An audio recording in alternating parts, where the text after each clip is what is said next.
Bütün qadınlardan peyğəmbərlər olmamışdır. Cavab: Bismillahirrahmanirrahim. Elm əhli demişlər ki, peyğəmbərlərin vəzifəsidir ki, uca Allahın onları vəhiy etdiyini insanlara həm gizlində, həm də aşkarda təbliğ etsin və insanların arasına dəvət üçün çıxsın. Bu şeylər isə qadınlara deyil, kişilərə xas olan şeylərdir. Həmçinin bu barədə uca Allah buyurur ki, Nəhl surəsinin 43-cü ayəsində: "Və mə ərsəlnə min qabliki illə ricalen nuhi ileyhim." Ey peyğəmbər, biz səndən əvvəl də özlərinə vəhiy etdiyimiz yalnız kişiləri peyğəmbər göndərmişdik. Bu ayədə dəlildir ki, peyğəmbərlər yalnız kişilərdən seçilmişdir.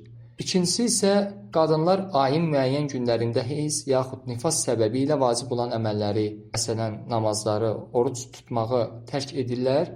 Bu da peyğəmbərlik sifətindən ola bilməz. Üçüncüsü isə deyilir ki, ixtiyar sahibliyində əsl olan odur ki, kişilər qadınlar üzərində ixtiyar sahibidirlər. Əgər qadınlardan peyğəmbər olsaydı, o zaman həmin qadın əri üzərində ixtiyar sahibi olmuş olardı ki, necə ki bu barədə də uca Allah Nisə surəsində belə buyurur: "Ər-ricalu qavvamunə alə'n-nisə." Kişilər öz qadınları üzərində ixtiyar sahibidirlər. Məhz bu səbəblərə görə də uca Allah peyğəmbərləri qadınlardan yox, məhz kişilərdən seçmişdir. Doğrusunu Allah bilir. Və sallallahu alə nəbiyyinə Muhammed.